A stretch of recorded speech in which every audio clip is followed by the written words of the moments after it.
Hello and अस्सलाम वालेकुम। आज बहुत दिन बाद YouTube पर वापसी हुई एक सवाल के साथ कि is China still worth it in 2026।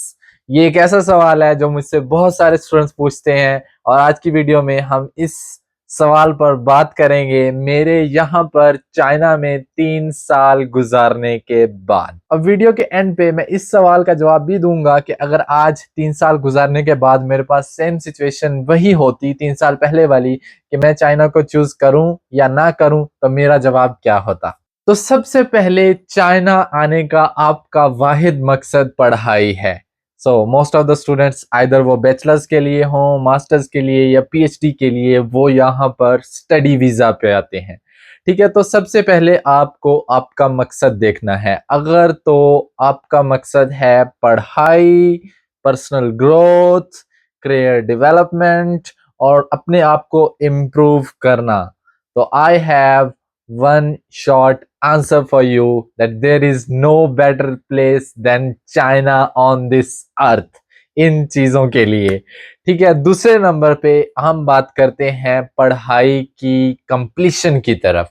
जब हम कंपेयर करते हैं चाइना को दूसरे जितने भी यूरोपियन कंट्रीज हैं या अराउंड द वर्ल्ड जितने भी ममालिक हैं, उनकी पढ़ाई को जब हम चाइना की पढ़ाई के साथ कंपेयर करते हैं तो जो फर्क मैंने महसूस किया, China has a system.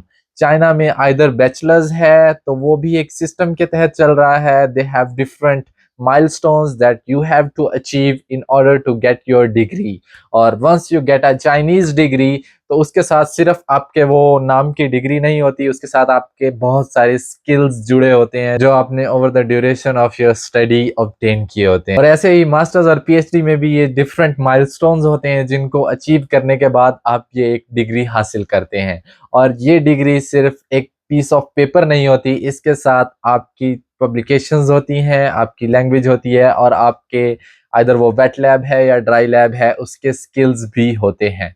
So this is one plus point in China. Second, हम बात करते हैं यहाँ की टेक्नोलॉजिकल एडवांसमेंट्स और रिसेंट जो इनोवेशंस हैं उनकी। तो उनकी भी अगर बात की जाए तो जब हम कंपेयर करते हैं चाइना को दूसरे ममालिक के साथ, so China is currently going head to head with all those countries. अगर हम किसी भी फील्ड में, फॉर एग्जांपल मेडिसिन के फील्ड में बात करें, तो हमारे पास हर चीज को परखने के लिए कोई ना कोई स्टैंडर्ड होता है। तो उन स्टैंडर्ड पे जब हम चाइना को दूसरे कंट्रीज के साथ देखते हैं तो मोस्ट ऑफ द टाइम हमें चाइना उन कंट्रीज से एक्सीड करता हुआ नजर आता है।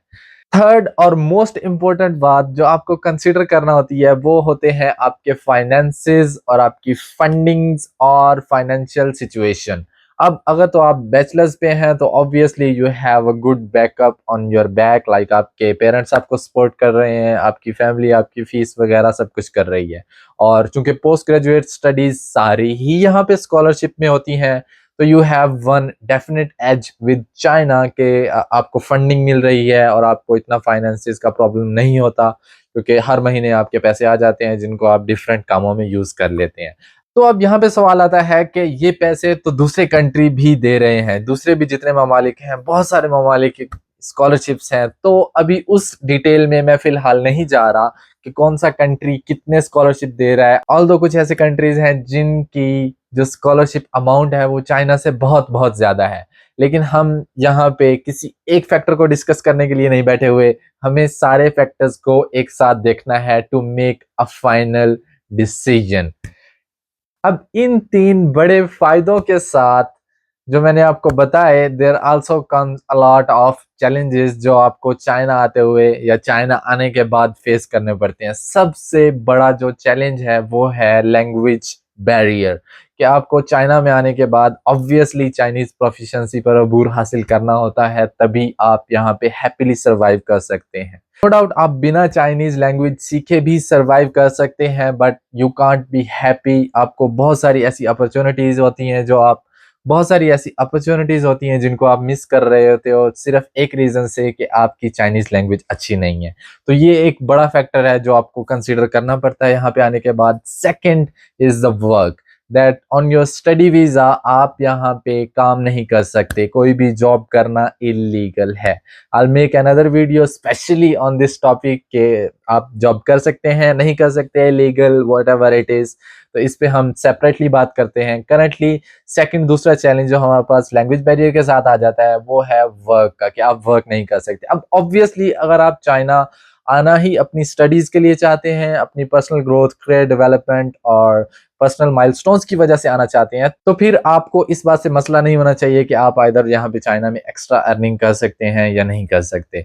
तो ये थे कुछ फवायद और कुछ चैलेंजेस जो आपको चाइना में आने के बाद फेस करने पड़ेंगे। तो इन तमाम बातों को देखते हुए मैं उम्मीद करता हूँ कि आप सब लोग इस वक्त एक बहुत अच्छी पोजीशन में होंगे डिसाइड करने में कि इज चाइना वर्थ इट। और वीडियो के शुरू में मैंने आपसे बोला था कि मैं आपको इस सवाल का जवाब भी दूंगा कि आज 2026 में अगर मेरे पास सेम सिचुएशन होती, क्योंकि अब मैं 3 साल बाद यहाँ से ग्रेजुएट हो चुका हूँ और मैंने चाइनीज लाइफ को पूरा देख लिया है, तो अब भी मेरा डिसीजन क्या होता, आइदर मैं चाइना को चूज करता एज माई मास्टर्स डेस्टिनेशन और नॉट। तो मेरा जवाब है कि अगर मेरे पास 100 टाइम्स भी ये सेम क्वेश्चन होता तो 100 out of 100 times I would have chosen China for my masters studies. तो उम्मीद करता हूं कि आज की वीडियो आप लोगों के लिए जरूर फायदेमंद हुई होगी, और अगर ऐसा है तो please give me a subscribe.